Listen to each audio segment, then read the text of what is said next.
조국 전 법무부 장관의 부인 정경심 교수가 영장실질심사를 받기 위해 법원에 출석했습니다. 처음 공개된 자리에 나온 정 교수는 재판에 성실히 임하겠다고 말했습니다. 법원 주변에선 구속 찬반 집회가 열렸습니다. 검찰이 유시민 이사장에게 허위 주장을 중단하라며 공개적으로 경고했습니다. 검찰은 유 이사장을 작가로 칭하면서 조국 전 장관 지명 전부터 내사가 시작됐다는 유튜브 방송은 거짓이라고 강조했습니다. 김정은 위원장이 금강산 시찰 뒤 남측 시설을 싹 드러내고 새로 건설하라고 지시했습니다. 남측 시설이 보기만 해도 너절하다는 표현까지 썼습니다. 북한의 의도가 뭔지 분석했습니다. 정시 비중을 확대하겠다는 문재인 대통령의 치정 연설 이후 교육 현장에 혼란이 커지고 있습니다. 서울 강남과 목동을 비롯한 교육특구에 학생이 몰릴 거라는 우려가 나옵니다. 쇼핑카트를 자기 물건처럼 집으로 가져가는 사람들 때문에 마트마다 골머리를 앓고 있습니다. 엄연히 남의 물건을 훔치는 절도죄에 해당합니다. 버려진 쇼핑카트 수거 전담팀까지 꾸릴 정도라는데요. 얼마나 이런 일이 빈번한지 제가 직접 현장 확인하겠습니다.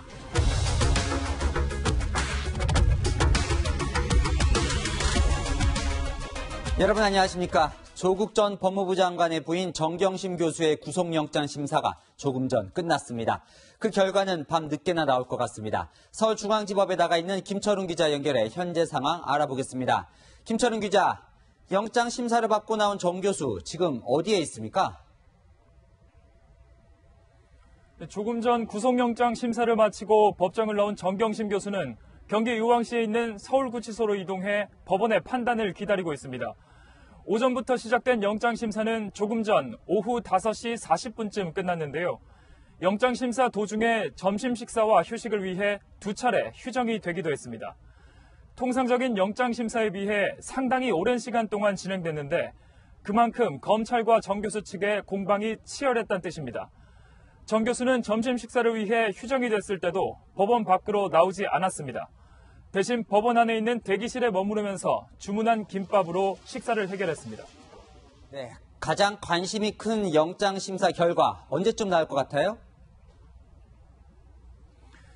네, 정경심 교수의 구속 여부에 대한 법원의 결정은 밤 늦게 나올 것으로 보입니다.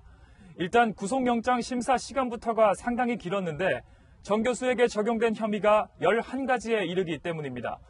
오늘 영장 심사를 맡은 송경호 부장판사는 입시 비리와 사모펀드 관련 그리고 증거인멸 혐의 순서로 하나씩 차례대로 심리하면서 검찰과 변호인 측의 의견을 들은 것으로 전해졌습니다. 구속영장이 발부되면 정 교수는 수감 상태로 검찰 조사를 받게 되고 영장이 기각되면 곧바로 구치소를 나와 귀가하게 됩니다. 지금까지 서울중앙지법에서 전해드렸습니다. 지금 이 시각 정경심 교수의 구속 찬반 집회가 열리고 있습니다. 판사의 결정에 이런 집회 여론이 영향을 미쳐선 안 되는 게 원칙이지만 그만큼 관심이 높다는 뜻이기도 하겠죠. 현장 연결하겠습니다. 사공성근 기자, 오늘 촛불 집회는 어디서 지금 진행 중입니까? 네, 대검찰청과 서울중앙지검 사이 서초대로가 오늘 촛불 집회 장소입니다. 매주 토요일마다 검찰개혁 촛불 집회가 열렸던 바로 그 장소인데요. 오늘은 주말과 달리 서초대로 전체가 아닌 일부 방면, 그러니까 4개 차로에서 집회가 열릴 예정입니다. 조금 전 오후 7시부터 집회 준비 작업이 시작됐고 본 집회는 9시부터 열립니다. 참가자들은 영장심사 결과가 나올 때까지 자리를 지키겠다며 밤샘 집회를 예고했습니다. 주최 측은 앞서 방한복과 보온병 등을 준비해올 것을 당부했는데요. 참가자 2,000명 정도가 필리버스터식으로 자유발언을 이어갈 것이라고 밝혔습니다. 이곳에서 서쪽으로 100m쯤 떨어진 서울중앙지법 앞에선 보수 성향 단체의 구속 촉구 집회도 오후 5시부터 진행되고 있습니다. 구속 촉구 집회 역시 영장심사 결과가 나올 때까지 이어질 예정입니다. 네, 한 사람의 구속 여부를 두고 이렇게 찬반 집회가 열린 적 또 있었을까요? 네, 박근혜 전 대통령이나 양승태 전 대법원장의 구속 여부를 두고 찬반 집회가 열린 적은 있습니다. 하지만 사회 저명 인사가 아닌 개인의 구속 여부를 두고 그것도 평일에 이렇게 대규모 집회가 열린 것은 매우 이례적이라고 할 수 있습니다. 구속 반대 측은 정경심 교수 응원합니다를 집회에서 외칠 예정이고 구속 찬성 측은 영장 발부로 사법 정의 세우자고 맞서는 상황입니다. 양측이 서울중앙지검 청사를 사이에 두고 떨어져 있긴 하지만 영장심사 결과에 따라 충돌할 가능성도 배제할 수 없는데요. 서초동 법원 인근에선 3,000명 넘는 경찰이 경계를 하고 있는 상황입니다. 지금까지 서울중앙지검에서 전해드렸습니다. 지난달 SNS에 내 사진은 특종 이렇게 말했던 정경심 교수. 오늘 정 교수가 처음으로 포토라인 앞에 섰습니다. 검찰에 7차례 출석하면서 한 번도 모습을 드러내지 않아 황제 소환 논란까지 일으켰지만 법원까지 피할 수는 없었습니다. 안보겸 기자입니다.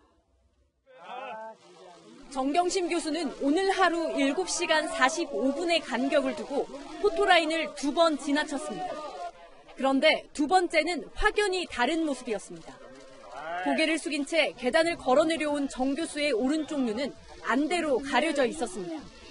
앞서 정 교수 측은 6살 때 사고로 오른쪽 눈을 실명했다고 공개했습니다. 정 교수는 그렇게 검찰 수사관들에 이끌린 채 빠른 걸음으로 포토라인을 지나쳐갔습니다. 교수님 충분히 하셨습니까? 교수님 건강 상태는 좀 괜찮으신가요? 하지만 오전 10시 10분 서울중앙지방법원 포토라인 앞에 처음 모습을 드러냈을 땐 안대도 침묵도 없었습니다. 발목까지 오는 회색 치마 정장을 입고 붉은색 뿔테 안경을 낀 모습이었습니다. 두 손을 모은 채 포토라인에 멈춰서선 취재진이 질문하자 옆에 서 있던 변호인을 쳐다본 뒤 입을 열었습니다. 국민 앞에 서셨는데 심경 한 말씀 부탁드리겠습니다. 재판에 성실히 임하겠습니다. 작은 목소리였지만 또렷하게 입장을 밝혔던 오전과 안대를 한 채 침묵을 지킨 오후, 정 교수는 포토라인 앞에서 두 가지 모습을 보였습니다. 채널A 뉴스 안보겸입니다. 보신 것처럼 오늘 아침 출석때는 단정했던 정경심 교수가 심사 후 퇴장할 때는 안대를 끼고 피곤한 기색이 역력했지요.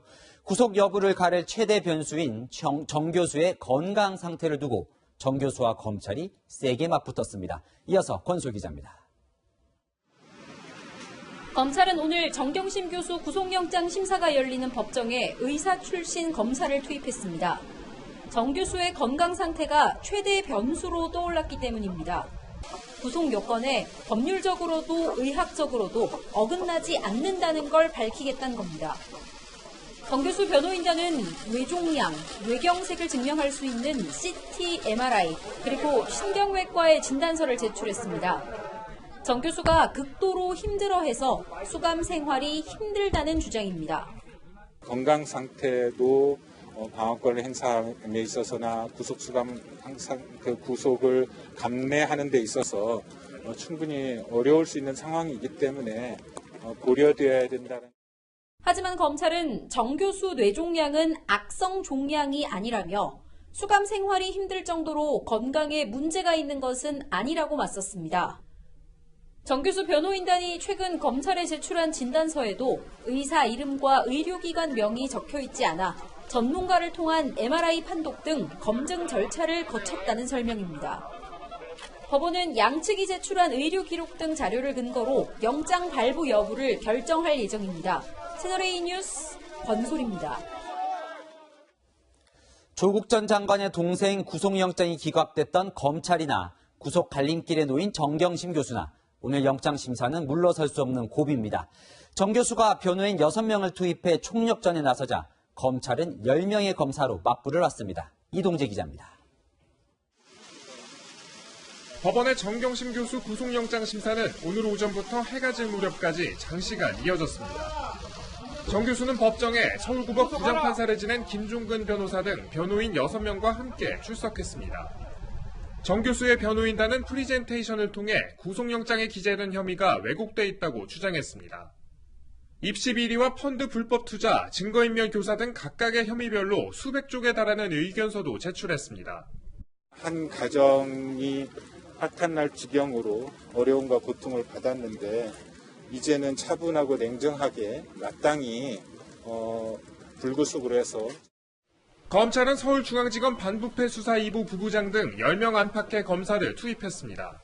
삼성 바이오로직스 임직원들이 정 교수와 같은 증거인멸 교사 혐의로 구속된 사실을 강조했습니다. 당시 영장을 발부한 건 송경호 부장판사였기 때문에 정 교수 영장도 발부해야 한다는 논리입니다.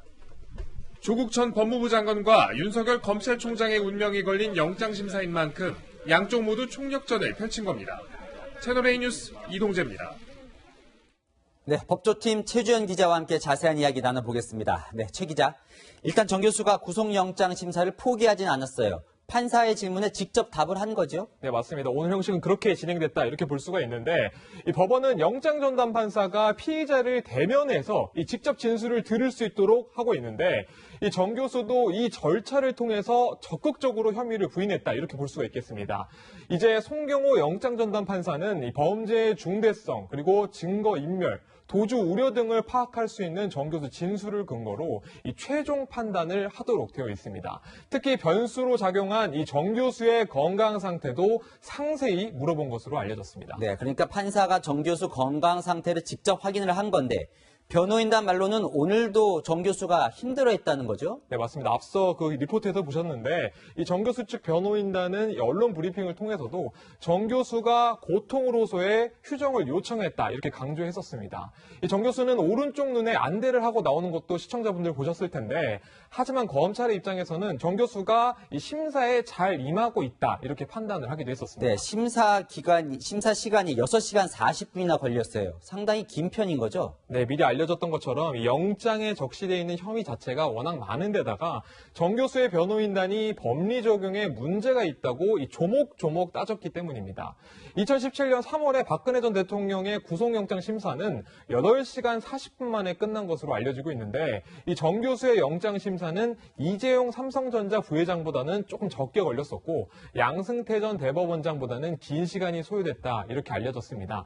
이 박 전 대통령 혐의는 20개가 넘었었죠. 이 정 교수 혐의 같은 경우는 11개인 점을 고려했었을 때 이 두 사람은 2시간가량 차이가 난다 이렇게 설명할 수가 있겠습니다. 네, 그런데 오늘 심사가 길어진 또 다른 이유가 있다면서요? 맞습니다. PT, 그러니까 이 바로 프레젠테이션 때문이라고 볼 수가 있습니다. 법정에서 서로 마주보고 있었던 검찰과 정 교수 측 변호인단 모두 이 프레젠테이션을 아주 꼼꼼히 준비한 것으로 알려지고 있거든요. 사실 이런 PT는 수사 내용을 구체적으로 설명하는 이 정식 재판에서 많이 활용이 되고 있고 구속영장 심사에서는 자주 활용되지 않습니다. 그만큼 양측이 이 본 재판급으로 법리 대결을 준비했다 이렇게 볼 수가 있는 것입니다. 네, 윤석열 검찰총장의 오늘 하루도 궁금합니다. 네, 윤석열 검찰총장 같은 경우도 오늘 집무실에서 이 정 교수의 영장 심사 내용을 아주 꼼꼼히 실시간으로 보고받은 것으로 전해졌습니다. 이 사모펀드나 입시 비리 그리고 증거인멸 등 핵심 혐의와 관련돼서는 이 정 교수의 주요 진술을 보고받은 것으로 알려졌습니다. 네, 이제 좀 있으면 이제 결과가 나올 텐데 영장이 발부가 되든 기각이 되든 후폭풍이 만만치가 않겠죠? 후폭풍을 좀 더 지켜봐야 되겠는데요. 구속영장이 발부가 되면은 이 검찰 개혁을 요구하는 지지자들이 당장 이번 주말에 서초동 검찰청 앞에 집결할 가능성이 매우 높습니다. 기각이 되면 윤 총장의 퇴진을 요구하는 목소리와 함께 이 사법개혁을 주장하는 여론까지도 더해져서 갈등이 이 최고조에 달할 것으로 보인다는 관측도 나오고 있습니다. 네, 최주연 기자와 알아봤습니다. 유시민 노무현 재단 이사장은 인터넷 방송 알릴레오에서 조국 전 장관 일가에 대한 검찰 수사를 줄곧 비판해왔죠. 어제는 윤석열 검찰총장이 부하들에게 속고 있다 이런 주장까지 했는데 이번엔 검찰이 공개적으로 반박했습니다. 공태현 기자입니다. 유시민 이사장은 조국 장관 지명 전부터 검찰 내사가 시작됐다고 주장해왔습니다. 검찰은 사실이 아니라고 해명했지만 그 사건을 저희가 자체적으로 내사한 적은 없습니다. 유 이사장은 같은 주장을 되풀이했습니다. 조국 씨를 지명하기 전에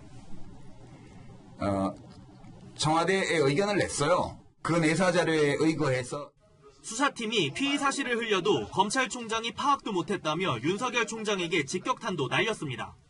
이 사람이 파악을 못하고 있구나. 지금 귀하는 부하들한테 속고 있는 겁니다. 결국 검찰이 공개 반박에 나섰습니다. 어떤 근거로 허위 주장을 계속하는지 명확히 밝혀달라며 상식에 반하는 주장을 중단해달라고 했습니다. 조 전 장관 동생을 조사하는 검찰을 조직폭력배에 빗댄 발언에 대해서도 일방 당사자를 편들기 위한 근거 없는 주장이라고 반박했습니다.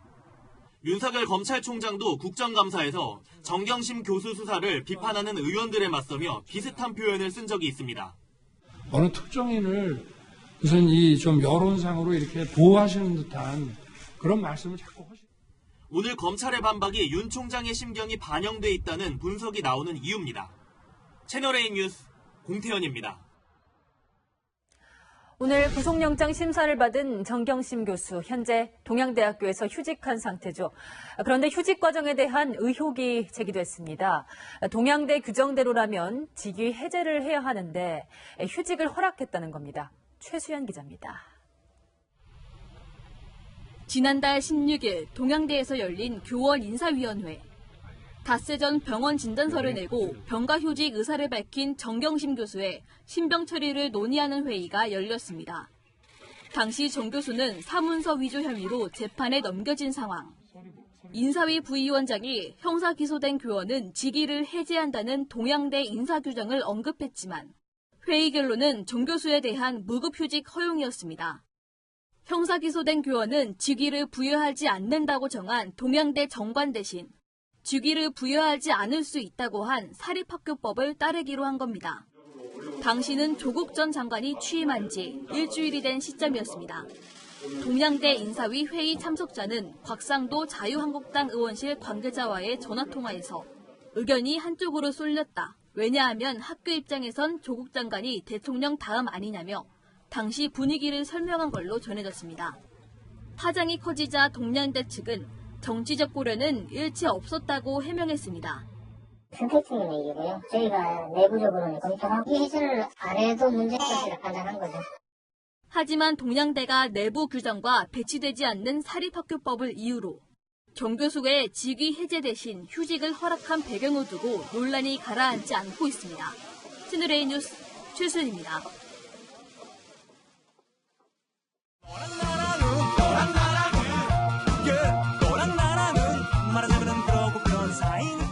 여랑야랑 시작합니다. 이재명 기자, 첫 번째 주제 시작할까요? 네. 어용지식인의 요설, 이렇게 제목을 달았습니다. 네. 어용지식인이라면 유시민 노무현 재단 이사장이 스스로를 지칭하는 말이잖아요. 맞습니다. 유 이사장, 조국 사태 이후 진보 진영의 전천후 스피커로 독보적 지위를 누리고 있죠. 방송사를 겨냥하던 유 이사장이 어제 표적을 바꿨습니다. 피터의 법칙이라고 아세요?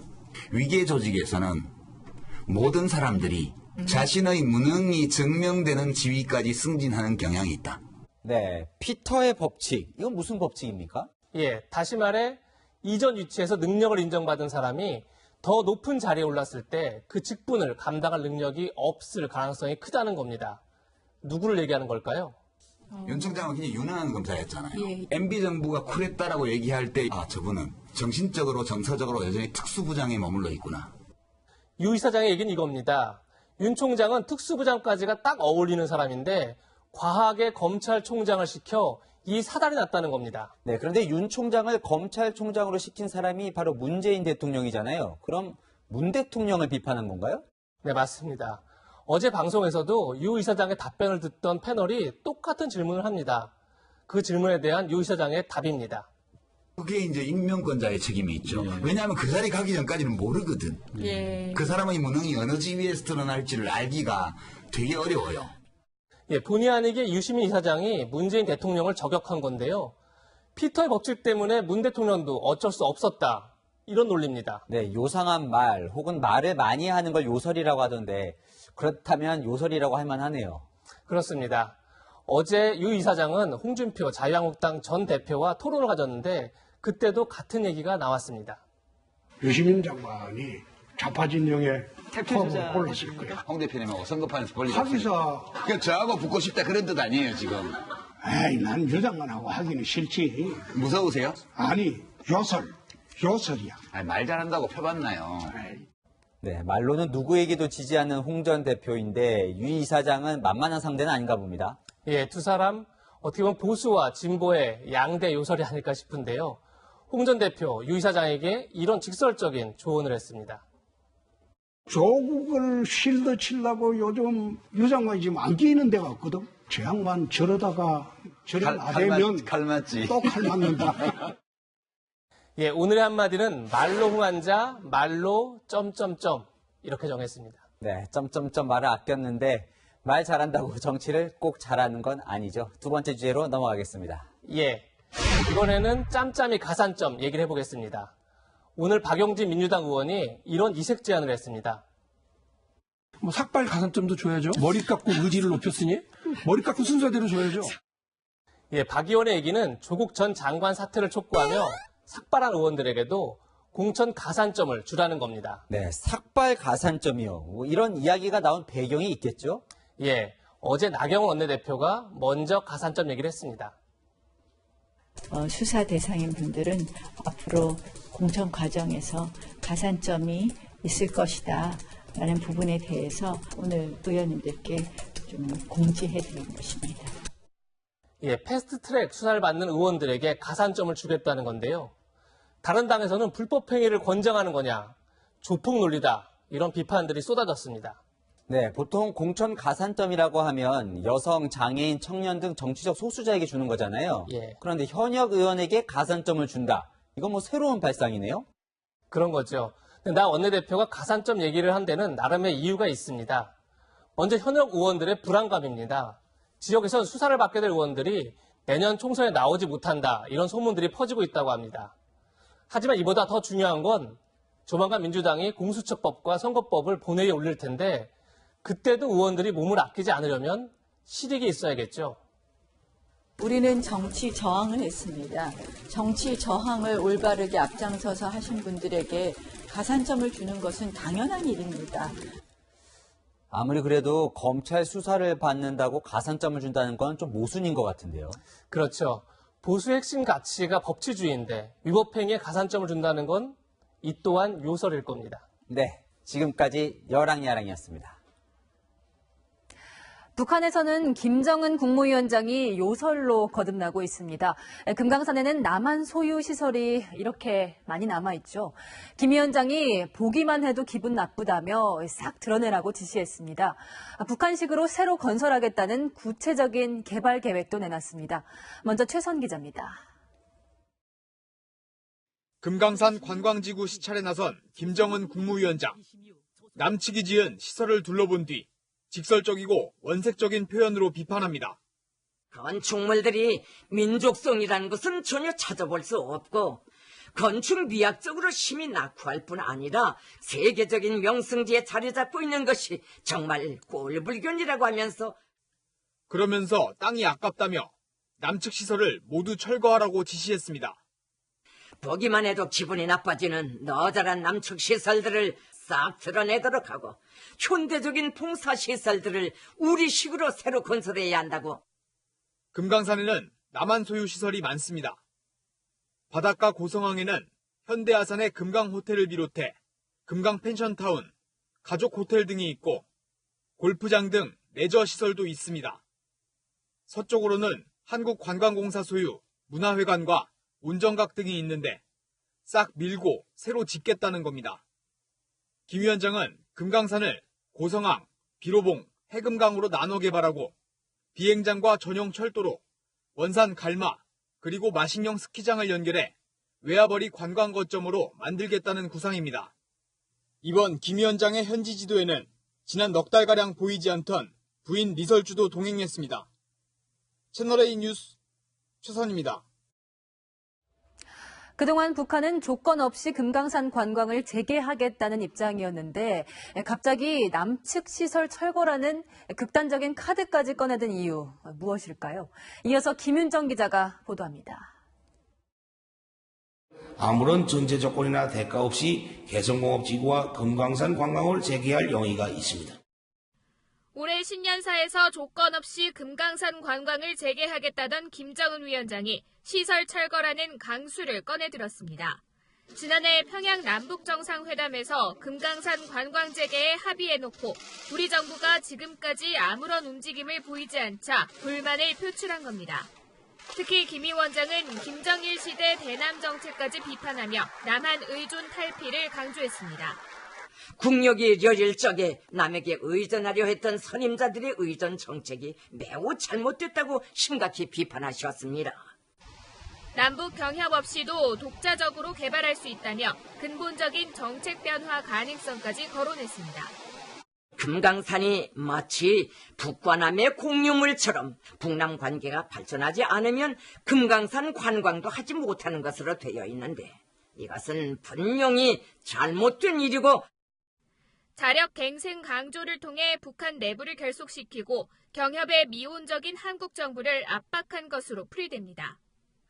북한의 일방적 선언에 청와대는 북한 의도에 대한 분석이 더 필요하다며 말을 아꼈습니다. 하지만 문재인 대통령이 어제 북한에게 평화경제에 호응하라고 요청한 바로 다음 날 나온 북한 반응에 당황하는 기색도 보였습니다. 채널A 뉴스 김윤정입니다. 자, 이 소식에 가장 날벼락을 맞은 곳은 현대아산입니다. 이미 금강산 관광에 7,800억 원 넘게 쏟아부었고 다시 사업을 재개하는데 350억 원을 마련해놨습니다. 현대아산의 분위기는 김지환 기자가 전해드립니다. 지난해 11월에 열린 금강산 관광 20주년 기념행사. 참가자들은 구룡폭포 등을 둘러보며 관광 재개에 대한 기대감을 드러냈습니다. 금강산 관광 재개는 머지않은 시기에 될 것으로 생각합니다. 그쪽에서도 빨리 재개되었으면 하는 바람을 말씀했습니다. 고 정주영 현대그룹 명예회장은 1998년 소 500마리를 이끌고 북한을 찾아가 금강산 관광에 물꼬를 텄습니다. 2008년 관광객 피살 사건으로 사업이 중단될 때까지 현대아산이 쏟아부은 비용만 약 7,870억 원. 특히 지난해 판문점 선언으로 사업 재개 가능성이 보이자 시설 투자금 350억 원까지 마련했지만 날벼락을 맞은 겁니다. 관광 재개를 준비하고 있던 현대아산 측은 당혹스러움을 감추지 못하고 있는데요. 차분하게 대응해 나가겠다며 일단 말을 아꼈습니다. 다만 김정은 위원장이 남측과 합의라는 표현을 쓴 만큼 희망은 잃지 않겠다는 입장입니다. 남북관계 개선을 빨리 좀 하라고 정부한테 크게 이제 얘기하는 거니까 관계가 개선되면 상황이 바뀔 거라 생각하고 있어요. 매년 금강산에서 진행한 고 정몽원 전 회장의 추모 행사가 올해는 북한의 거부로 취소된 데 이어 시설 철거 이야기까지 나온 만큼 현정은 회장이 직접 나설 수도 있다는 관측이 나옵니다. 채널A 뉴스 김지환입니다. 문재인 대통령이 어제 시정연설에서 강조한 고위공직자범죄수사처 설치 법안. 그런데 하루 만에 법안 처리에 빨간불이 들어왔습니다. 야당들이 오늘 일제히 공수처법 우선 처리에 반대한다는 뜻을 밝혔습니다. 정의당도 돌아섰습니다. 김철중 기자입니다. 자유한국당을 제외한 야당 대표들이 한자리에 모여 공수처법 우선 처리를 추진하는 여당을 비판했습니다. 공수처법 처리하고 나서 그다음에 비례대표제, 연동형 비례대표제, 선거제도 개혁 하든지 말든지 너희들이 알아서 해라 이거 아닙니까? 선거제 선처리 그거 쐐기를 박는 자리입니다. 절대 순서 바꿀 수 없습니다. 정략으로만 이 상황을 모면하려는 집권 여당의 무책임을 규탄합니다. 지난 4월 민주당이 합의한 대로 선거법 개정안을 먼저 처리해야 한다는 겁니다. 민주당과 보조를 맞추던 정의당마저 돌아섰습니다. 여야 사당 그 패스트트랙 공조 틀 안에서 선처리 문제가 논의되긴 좀 어렵다 이렇게 보고요. 공수처법 우선 처리를 위해 과반 의석 149석을 확보해야 하는 민주당은 소수 야당들의 협조를 구하겠다는 방침이었지만 차질이 불가피해졌습니다. 민주당은 자유한국당, 바른미래당과 함께 원내대표 회동과 실무 협상을 이어갔지만 이견을 좁히지 못했습니다. 민주당은 모레 의원총회를 열고 공수처법 등의 처리 문제를 논의할 예정입니다. 채널A 뉴스 김철중입니다. 꽉 막힌 한일 관계를 뚫는 특명을 안고 일본을 방문 중인 이낙연 국무총리. 내일 아베 총리와의 면담을 앞두고 일본 정계 인사와 청년들을 두루 만났습니다. 본인 명함까지 나눠줬다는데요. 도쿄 연결해 알아봅니다. 유지훈 기자, 이낙연 총리 지금 아베 총리가 주최한 행사에 참석하고 있다면서요? 네, 맞습니다. 이낙연 국무총리는 아베 총리가 주최한 만찬에 현재 참석 중입니다. 제 뒤로 보이시는 호텔에서 만찬이 진행 중인데요. 세계 각국에서 축하 사절단이 모두 모이는 만큼 아베 총리와는 간단한 인사만 나누고 구체적인 얘기는 내일 면담에서 가능할 것으로 보입니다. 이 총리는 만찬에 앞서 오늘 하루 종일 친선 외교를 펼쳤는데요. 이른 아침부터 모두 8개의 일정을 소화하며 한 사람이라도 더 만나 한일 양국 간 우호를 강조했습니다. 이란 의원연맹 소속 의원들과 비공개 조찬을 가졌는데 한일 갈등에 대한 서로의 속내를 털어놨습니다. 한일 관계 미래를 짊어질 일본 청년들도 만났습니다.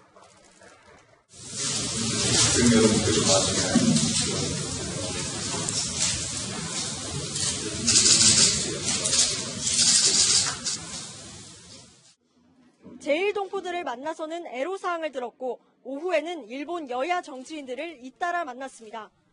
이 총리는 내일 오전 아베 총리와 면담을 할 예정입니다. 지금까지 도쿄에서 채널A 뉴스 유주은입니다. 가사도우미 성폭행과 비서 성추행 혐의를 받는 김준기 전 DB그룹 회장. 질병 치료 등을 이유로 2년 넘게 미국에서 머무는 바람에 경찰 조사가 답보 상태였죠. 오늘 새벽 귀국해 공항에서 체포됐습니다. 조영민 기자입니다. 경찰관들에게 붙들린 채 공항 입국장으로 들어서는 남성. 가사도우미를 성폭행하고 비서를 성추행한 혐의를 받는 김준기 전 DB그룹 회장입니다. 제 사건이 사회에 무리를 일으킨 점에 대해서 정말 죄송스럽고 송구스럽게 생각합니다.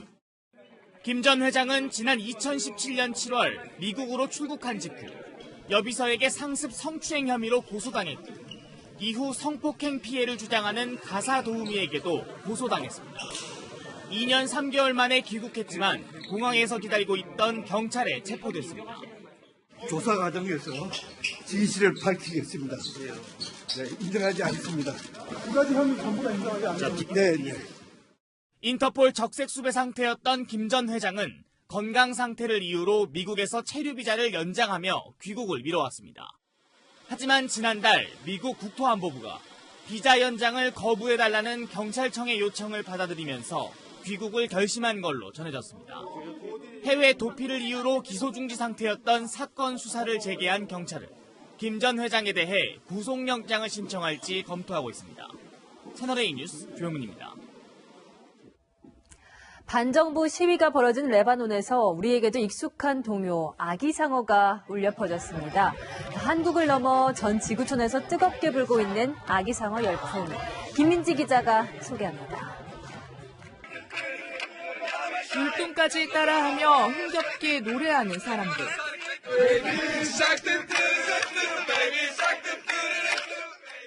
반정부 시위가 격렬해지면서 차 안에 갇혀 겁에 질린 15개월 아기를 달래기 위해 시위대가 떼창을 시작한 겁니다.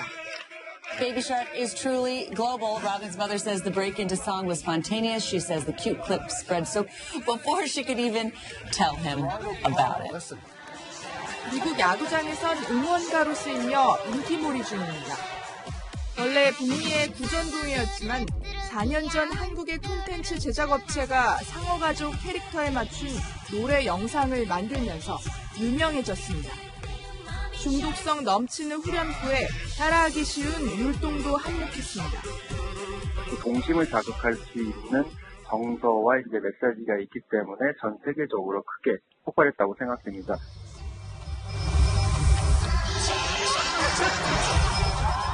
뮤지컬로도 만들어져 미국에서 공연 중인데 아이들에겐 그 인기가 아이돌 그룹 방탄소년단 못지 않습니다. 아기상어 콘텐츠 제작업체는 전 세계 다양한 곳에서 사랑받고 있어 기쁘다고 소감을 밝혔습니다. 채널A 뉴스 김민지입니다. 음식점이나 매표소에서 줄을 서고 있는데 새치기 당하면 화나죠. 이런 일이 유독 빈번한 중국에선 거친 싸움까지 일어납니다. 정한희 기자입니다.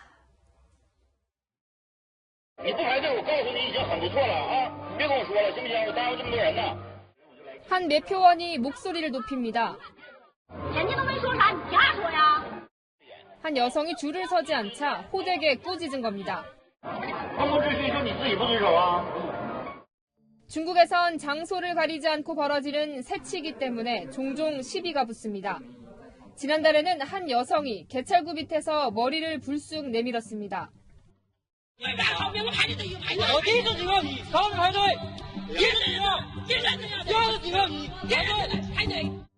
곧바로 영무원이 제재했지만 오히려 팔을 물어뜯습니다.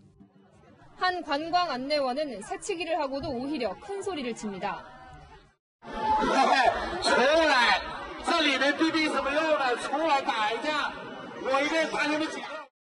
상황이 이렇다 보니 중국에선 새치기에 대한 공분이 커지고 있습니다. 최근 인터넷에선 여성을 마구 때리는 영상이 올라오자 새치기에 대한 응징이라며 중국인들이 열광하기도 했습니다.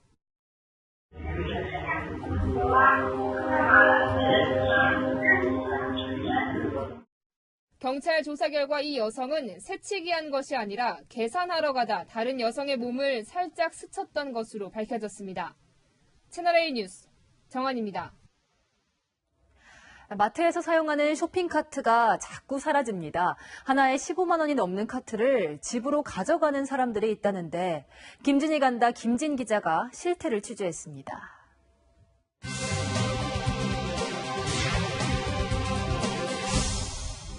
저는 지금 서울의 한 마트 앞에 나와 있습니다. 제 옆에는 마트 쇼핑카트들이 줄지어 서 있는데요. 주민 중 일부가 마트에서 장을 본 후 물건을 카트에 싣고 집 근처에 버려두는 일이 빈번하다고 합니다. 이 마트에서는 버려진 쇼핑카트, 수거 전단품까지 뿌릴 정도라는데요. 얼마나 이런 일이 빈번한지 제가 직접 현장 확인하겠습니다. 서울의 한 대형마트. 100원짜리 동전을 넣으면 쇼핑카트를 사용할 수 있는데요. 100원을 돌려받으려면 카트를 정해진 장소에 갖다 놔야 합니다. 하지만 카트를 반납하지 않고 건물 밖까지 가지고 나가는 손님들이 적지 않습니다. 자기 물건이냥 집까지 끌고 가는 경우도 심심치 않게 발생합니다. 무거워서 못 들고 가니까 들고 가요. 그래 상세를 해놓고 누가 이거 들고 다니고. 아파트 앞까지 가져온 쇼핑카트를 주차장에 버려둔 채 집으로 들어갑니다.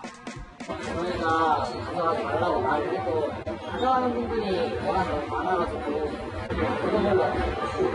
그것 때문에 망가지는 것도 어느 정도 있을 것 같아요. 울퉁불퉁하고 거친 도로를 다니다 보니 바퀴가 쉽게 망가집니다. 왜 이렇게 안 올라가? 평평한 실내에 맞춰 만들어진 바퀴가 부서져서 제대로 굴러가지 않습니다. 수리 비용만 해도 또 한 5만 원 선 들어가고 마트를 이용하시는 고객님께서 카트를 쓸 수가 없으니까 애로사항이 많죠. 대형마트 근처 주거 지역에서는 방치된 쇼핑카트를 쉽게 찾아볼 수 있습니다. 수거 전담팀이 나설 정도인데요. 지켜보는 이웃들도 눈살을 찌푸립니다. 애들 왜 하트도 안 좋거니와 그거 일단은 남의 물건이잖아. 어른들 쓸 수 없게 보이는 건 행동이니까 안 했으면 좋겠죠. 또 다른 마트는 카트 반출을 막기 위해 특단의 대책을 내놨습니다. 보증금을 500원으로 높인 것인데요. 아무래도 100원보다는 낫겠죠. 근데 여전히 주위에 다 끌고 가셔가지고 며칠 안 됐는데 또 왔어요. 부족하면 또 아파트에 어디 수거해갖고 갖고 와야 돼. 반출되는 쇼핑카트의 양이 얼마나 될까? 수거 전담반을 따라가 봤습니다. 아파트 안으로 들어가자마자 쇼핑카트를 끌고 가는 주민과 마주쳤는데요.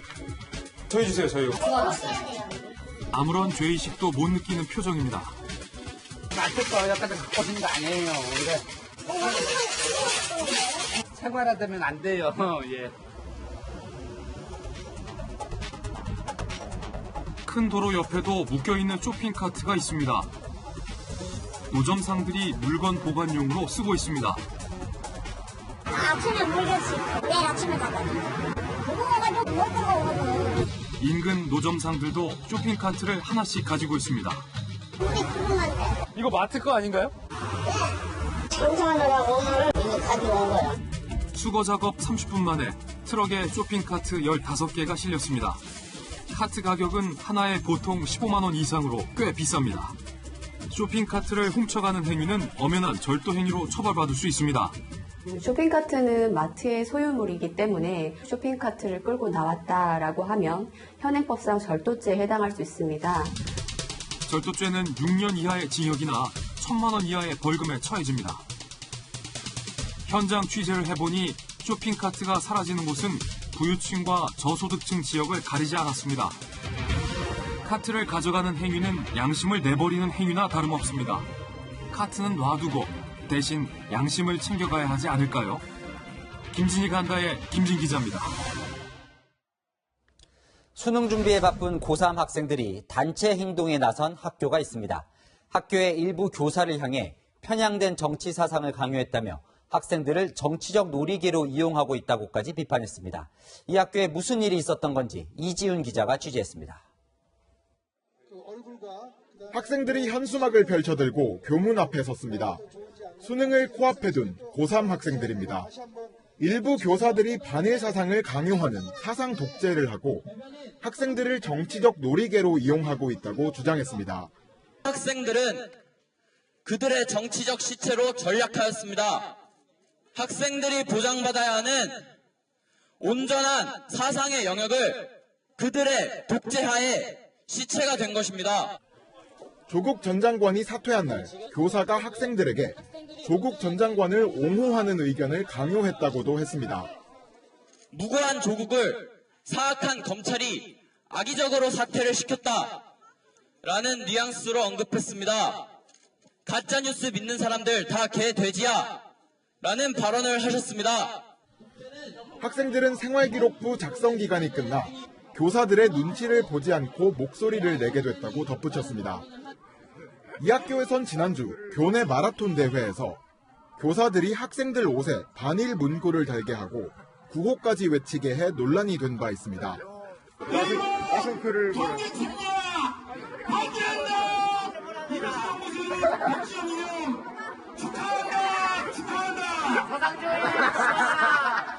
오늘 회견에선 보수단체들과 유튜버들이 대거 몰리면서 학교 앞은 큰 혼란을 빚었습니다.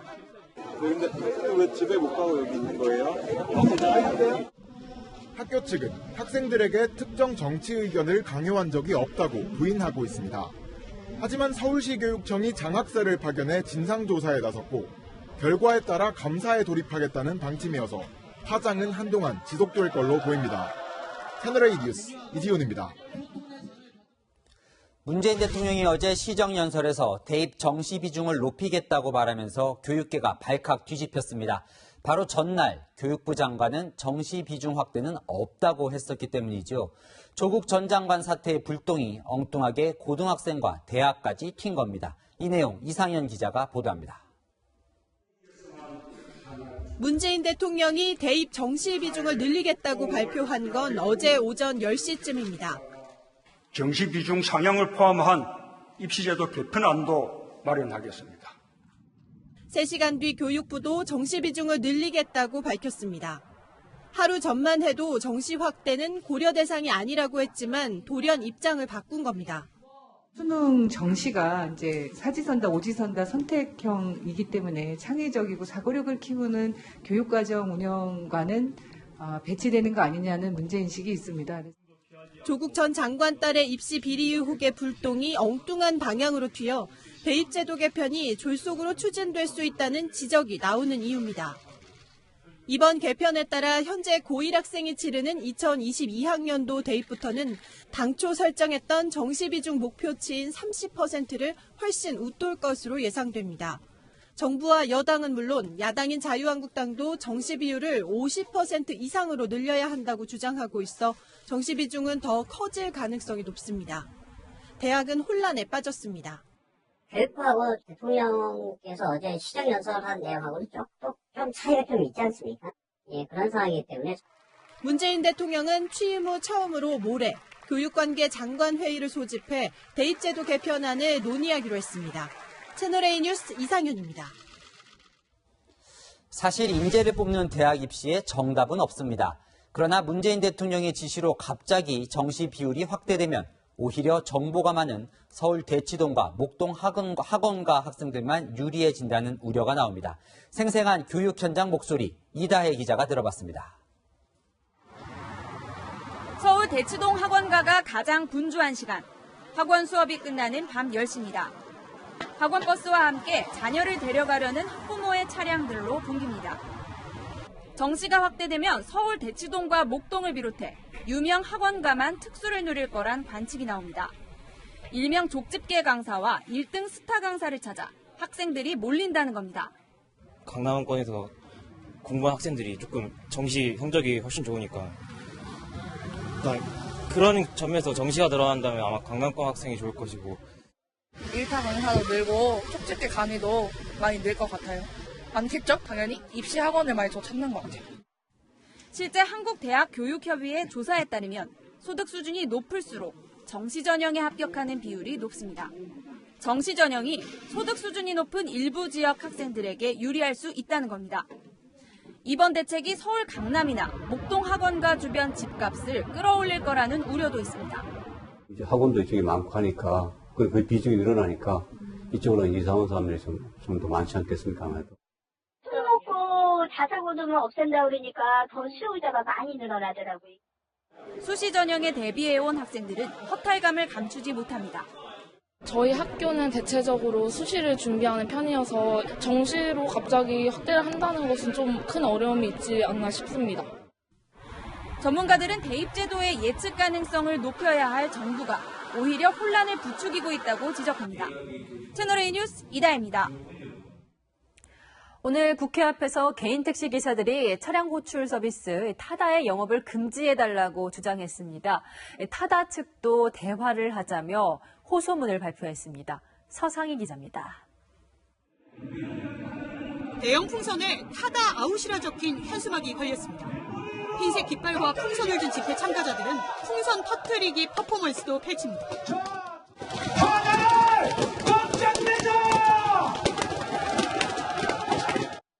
주최 측 추산 15,000명의 개인 택시 기사들은 국회의사당 앞에서 타다는 퇴장당해야 한다며 레드카드를 의미하는 피켓도 들었습니다.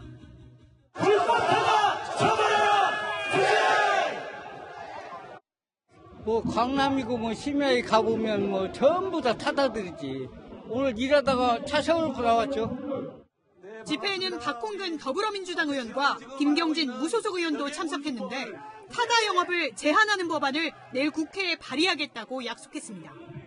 타다가 혁신과 불법의 경계에서 불법으로 이들은 넘나들고 질주하고 있는데 이걸 정부가 보다 분명하게 법의 규제를 해야 된다라고. 내년까지 만대 증차 계획을 발표했다가 택시업계와의 대화 중 일방 발표는 부적절하다는 국토부의 경고에 연말까지 계획을 유보했던 타다는 오늘 입장문을 내고 현재 정부 안으로는 상생과 공존이 어렵다며 사회적 합의가 필요하다고 강조했습니다.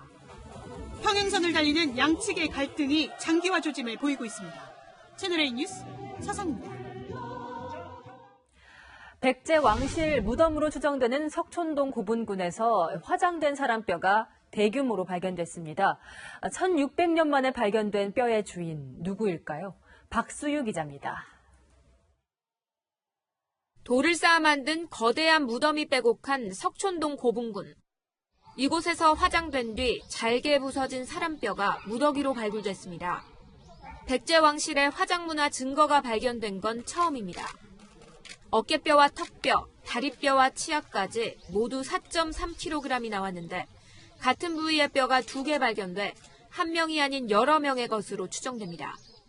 뼈 근처에서는 금기거리와 유리구슬, 청자 등 무덤 주인의 권위와 위엄을 나타내는 미세품을 포함해 유물 5천여 점이 출토됐고 뼈 역시 주변 흙과 달리 고운 점토에 덮인 채 발견됐습니다. 왕실이나 국가적인 시설에만 쓸 수 있던 그런 기와들 그리고 다량의 그 귀금속과 장신구류들 이런 것과 함께 같이 매장이 되어 있기 때문에 뼈가 하얗게 변할 정도로 높은 온도에서 화장돼 신원을 밝히기 위한 유전자 분석은 불가능한 상황. 4세기 백제 전성기를 이끌었던 근초고왕릉 추정 묘 근처에서 발견된 여러 사람의 뼈가 1600년 전의 비밀을 드러내줄지 주목됩니다. 채널A 뉴스 박수유입니다. 정경두 국방부 장관이 채널A와 동아일보가 주최한 2019 K-디펜스 포럼에서 무기체계의 국산화 필요성을 강조했습니다. 정 장관은 현재 67% 수준의 무기체계 국산화율을 2022년까지 75% 수준으로 높여나갈 예정이라고 밝혔습니다. K-디펜스 포럼은 한국 방위산업에 나아갈 길을 모색하는 행사로 올해가 4번째입니다.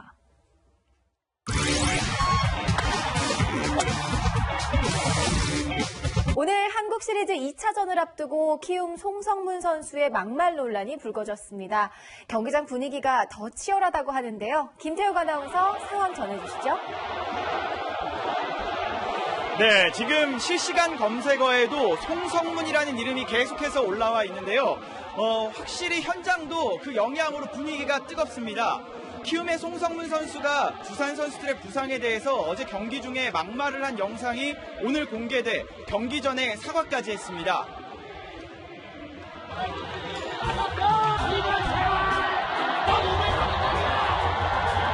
제가 어제 한 행동에 대해서 죄송스럽게 생각하고 정말 많이 반성하고 있습니다. 두산 응원석에서는 송성문이 타석에 설 때마다 야유가 끊이지 않았습니다. 하지만 송성문은 첫 타석에서 바로 3루타를 치며 분위기를 반전했고 득점까지 하며 기선제압에 선봉에 섰습니다. 두산도 물러서지 않고 오재일의 2점짜리 홈런을 앞세워 동점을 만들었습니다. 조금 전에 키움의 박병호의 2루타로 역전을 했고 송성문도 안타를 치며 만루 상황인데요.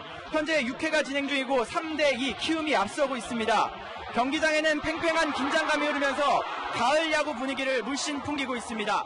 지금까지 잠실에서 채널A 뉴스 김태욱입니다. 도쿄올림픽 수영 경기가 열리는 오다이바는 수질 논란이 계속된 곳인데요. 해법이 있다라는 일본의 장담에도 불구하고 상황은 전혀 개선되지 않고 있습니다. 사실상 대회를 치를 수 없는 환경인 오다이바를 염정원 기자가 다녀왔습니다. 내년 도쿄올림픽 수영 종목이 열리는 오다이바. 올여름 똥물 논란으로 테스트 대회까지 취소되면서 국제적인 망신을 당했던 곳입니다. 오다이바는 아직도 경기를 치르기 힘든 환경이었습니다. 직접 들어가 봤더니 물이 탁해 한 치 앞이 보이지 않았습니다. 하나도 안 보여요. 아예 안 보여요. 또 역겨운 하수구 냄새가 코를 찔러 오래 머물 수 없었습니다. 수경을 써도 앞이 잘 보이지 않고 악취도 심해 수영을 하기 힘듭니다. 도쿄도의 수질 검사 결과는 충격적이었습니다. 올림픽과 패럴림픽이 열리는 한 달간 대장균이 초과 검출되거나 투명도나 산소가 기준에 미달해 경기 진행이 힘든 날이 무려 23일이나 됐습니다. 일본은 수중 스크린으로 해결할 수 있다고 장담했지만 효과가 없었던 겁니다. 수온도 문제였습니다. 경기가 취소될 수 있는 기준선은 31도인데 수온이 30도까지 육박하면서 정상 진행을 장담하기 어렵습니다. 수질과 수온 문제 모두 해법이 없는 상황. 최근 도쿄올림픽 준비 상황을 재점검하고 나선 IOC가 어떤 해법을 내놓을지 주목됩니다. 채널A 뉴스 염정원입니다. 내일도 대기질은 쾌적하지만 내내 구준함을 보이겠습니다. 동남부를 중심으로 모레까지 비가 이어지는데요. 경남 해안과 영동 지역에는 최고 60mm의 비가 오겠고 제주와 그 밖의 남부 지역에는 5에서 30mm의 비가 지나겠습니다. 내일은 바다 날씨도 주의가 필요한데요. 모레 오전까지 제주와 남해, 동해안에서는 강풍이 불고 벼락이 칠 수 있습니다. 물결은 최고 3에서 4m로 매우 높게 일겠고 동해안은 너울성 파도가 방파제를 넘을 수 있습니다. 주말 나들이 계획 있으시다면 추위 대비도 단단히 하셔야 되는데요. 많은 지역에서 아침 기온이 한 자릿수로 내려가고 낮에도 20도를 밑돌면서 한층 날이 서늘해지겠습니다. 요즘 찬 공기가 계속 밀려들고 있습니다. 새벽 운동이나 등산하실 때는 가급적 삼가시고요. 또 혈압이 높으신 분들은 잘 살펴주셔야 됩니다. 실내 온도는 21도에서 22도가 적당합니다. 건강한 환절기 보내시기 바랍니다. 날씨였습니다. 내일 예정된 이낙연 국무총리와 아베 일본 총리의 예정된 면담 시간은 단 10분. 경제와 안보 제재로 깊어진 갈등의 골을 생각하면 참 짧은 시간입니다. 한 번에 풀 수는 없겠지만 그래도 대화의 물꼬는 텄으면 합니다. 그래도 이웃이니까요. 내일도 뉴스에입니다.